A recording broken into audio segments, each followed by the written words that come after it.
Salut, c'est Léo la chaîne Techmaker et aujourd'hui on se retrouve pour une vidéo un peu spéciale. Ouais, comme disent tous les youtubeurs quand on va faire une FAQ. Je vous ai demandé sur Twitter quelques questions avec le magnifique hashtag ultra original hashtag FAQ Léo Techmaker et à partir de là, eh bien, vous avez pu me poser vos questions. Et donc voilà cette vidéo tant attendue. Que dirais-tu à quelqu'un qui voudrait se lancer sur YouTube mais qui a peur de mal faire? Eh bien je lui dirais de se lancer tout simplement et de sortir ses premières vidéos plutôt que d'attendre à d'avoir du meilleur matériel ou d'avoir une meilleure voix. Si vous allez voir n'importe quel youtubeur, vous allez vous rendre compte que ses premières vidéos sont vraiment ignobles. Il y a juste à voir par exemple sur ma chaîne, on avait l'impression que j'étais à moitié mort, hein. Vu que concrètement la caméra qui est juste là me terrorisait un peu et clairement ça se voit. Bonjour à tous, c'est Léo de la chaîne Techmaker. Mais néanmoins, il faut pas avoir peur de se lancer parce que c'est justement en essayant qu'on va s'améliorer. Et vous n'avez pas besoin de 3000 € de matériel, vous prenez votre téléphone, vous achetez un micro-cravate à 50-60 €, un Smart Lav Plus de Rode, et vous avez tout ce qu'il faut pour vos premières vidéos. Alors si ça vous tente, eh bien lancez-vous. Quels sont tes projets pour 2018? Eh bien pour 2018, j'aimerais faire de plus grands DIY avec des trucs bien plus conséquents, mais malheureusement, ben, ça demande un certain coût et aussi peut-être un endroit pour stocker tout ça. Actuellement, tout le matériel est stocké soit chez moi, soit chez mon pote Mathieu que vous avez vu dans quelques vidéos. Du coup c'est clairement pas pratique quand il y a besoin d'une imprimante ou de quelque chose. Déjà on peut pas faire du bruit à n'importe quelle heure, mais surtout bah, on est obligé de ranger ou de mettre un petit peu tout en bordel. Et je vous avouerai que pour faire des grosses constructions bah c'est galère. Alors un jour ce serait bien qu'un hangar Techmaker existe. Je sais pas si ça sera pour 2018, mais ce serait un projet super cool.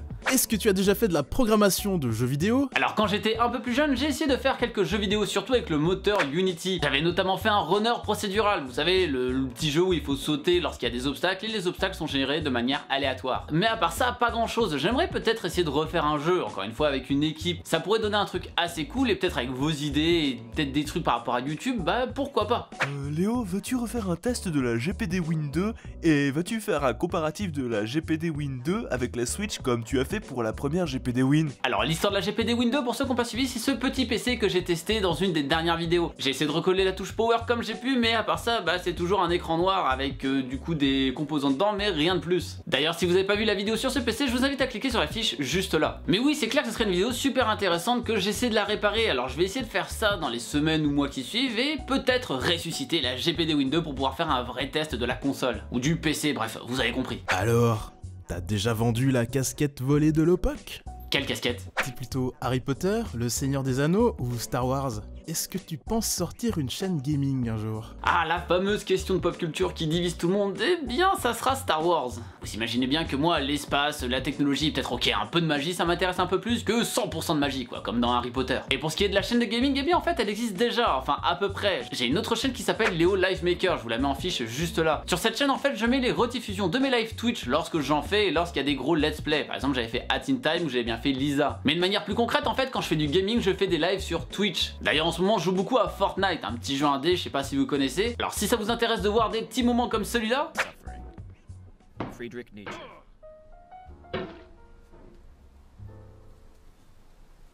Qu'est-ce qui vient de se passer là?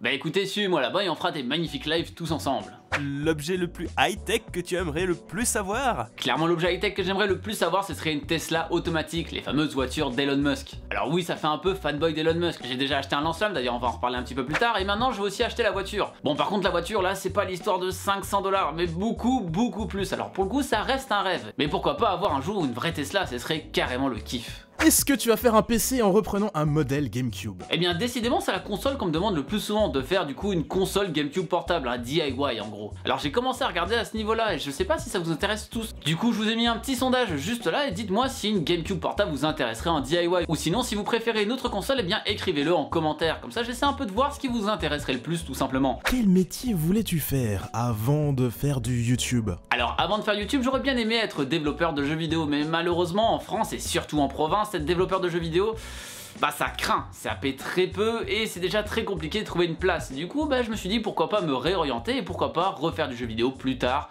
une fois que j'aurai créé mon propre truc. Un petit peu comme a fait Zerator avec Unexpected. Est-ce que t'as des nouvelles des policiers pour le lance-flamme? Alors oui j'ai eu quelques retours de la police parce que la vidéo a très bien marché, d'ailleurs merci à vous. Alors concrètement je devrais pas avoir de problème, mais c'est pas sûr que je reçoive le lance-flamme. Parce que même si ce n'est pas considéré comme tel car ça ne crache pas du napalm mais c'est juste du gaz avec une flamme très petite, eh bien la douane choisit le sort du lance-flamme lorsqu'il arrive en douane en fait, et donc bah elle peut très bien choisir de le confisquer ou même de le désarmer. Bon, ce serait déjà très dommage, mais bon, tant que je finis pas en prison, c'est déjà pas mal. Mais même dans le cas où il y a un quiproquo et que le douanier pense que c'est vraiment un lance-flamme, étant donné que je me suis vraiment renseigné autour et que j'ai pas vraiment trouvé de réponse, le fait d'avoir été de bonne foi devrait m'aider en tout cas dans ce cas-là. Et donc dans le gros pire des cas, je devrais juste avoir une amende. Mais enfin, encore une fois, j'espère que ça n'arrivera pas et j'espère vraiment avoir ce fameux lance-flamme d'Elon Musk.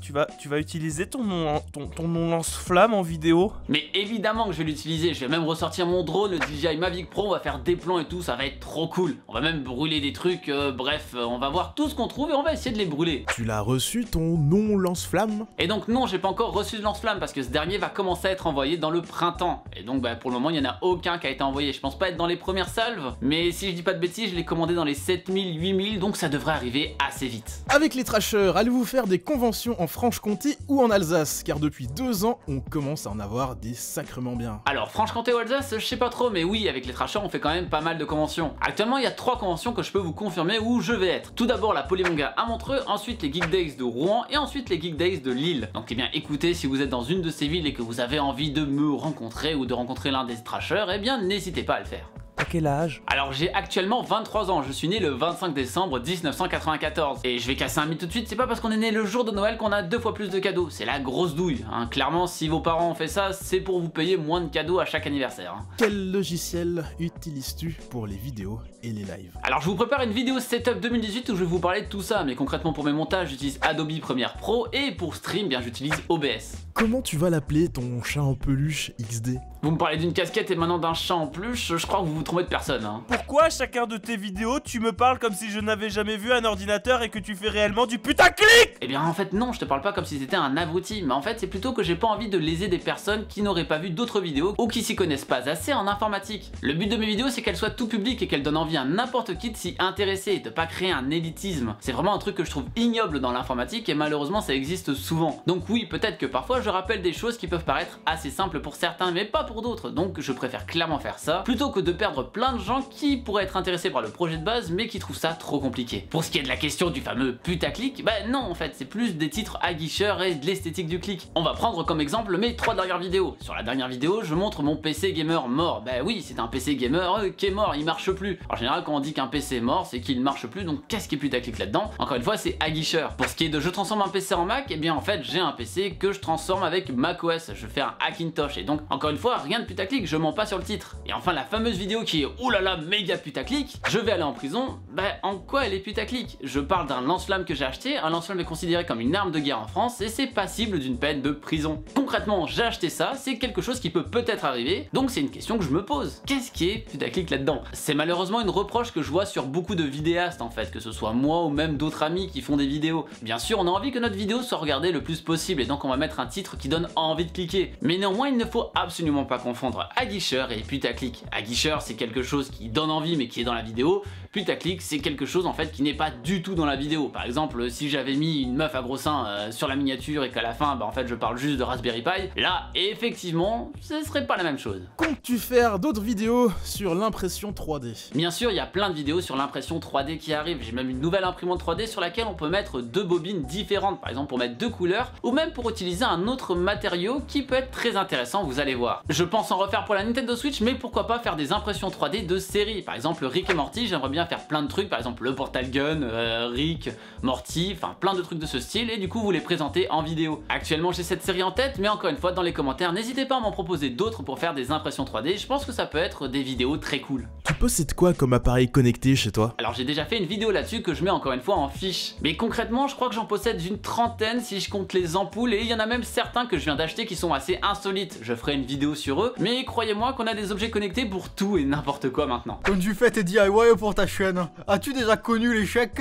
ou même des projets non aboutis? Ah, une question très intéressante. Alors actuellement pas vraiment l'échec mais plutôt des projets décevants. Clairement je parle de la fameuse fausse Nintendo Switch. En tête au début on avait un truc vraiment plus cool, mais sauf que bah, avec les limitations techniques et les limitations budgétaires à l'époque, vu que clairement la chaîne avait beaucoup moins d'abonnés qu'aujourd'hui, bah il a fallu faire des concessions et c'est à cause de ces soucis par exemple que la console était plus grosse que prévu. Néanmoins je trouvais le DIY assez intéressant et c'est pour ça que j'ai voulu vous le partager, mais il y a a quelques personnes qui l'ont trouvé décevant aussi. Et c'est vrai que ça fait toujours mal au cœur de voir que des gens trouvent que ton truc c'est de la merde alors qu'il a passé des mois et des mois. Mais clairement, plus la chaîne va évoluer, plus il y aura de matos pour faire des trucs et moins ça arrivera ce genre de cas. D'ailleurs, si la Nintendo Switch vous intéressait, celle qu'on avait construite, elle est morte 2 semaines après avoir fait la vidéo.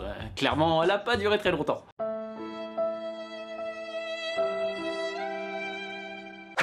Léo, pourquoi il faut jamais arrêter d'apprendre? Ah bah Léo, as-tu déjà songé à arrêter d'apprendre? Pas grave lourd les blagues avec n'arrêtez jamais d'apprendre. Non. Et voilà pour cette seconde FAQ de la chaîne, la dernière datée de décembre 2016, et je me suis dit bah pourquoi pas en refaire une vu qu'on vient de dépasser les 150 000 abonnés. La première était pour les 20 000 abonnés, donc ça date pas mal. Encore une fois, merci d'être aussi nombreux sur la chaîne, il y a beaucoup de projets là-dedans que j'aimerais créer un jour et qu'ils deviennent réalité. Clairement ça va prendre du temps, mais il y a des gros trucs qui arrivent sur la chaîne, alors préparez-vous. Actuellement il y a 3 DIY en cours, et je pense que vous allez les kiffer. En tout cas, si cette vidéo vous a plu, n'oubliez pas, comme d'habitude, le pouce bleu de l'amour, et de me suivre sur les réseaux sociaux de l'internet qui se trouvent dans la description. N'hésitez pas non plus à partager la vidéo un maximum pour répondre à cette question que je reçois tous les 2 jours, c'est quand que tu vas avoir ton lance-flamme? Et bien sûr, si ce n'est pas déjà fait, abonnez-vous à la chaîne en cliquant sur le logo qui vient d'apparaître juste là. C'était Léo la Tech Maker et surtout, n'arrêtez jamais d'apprendre. Salut!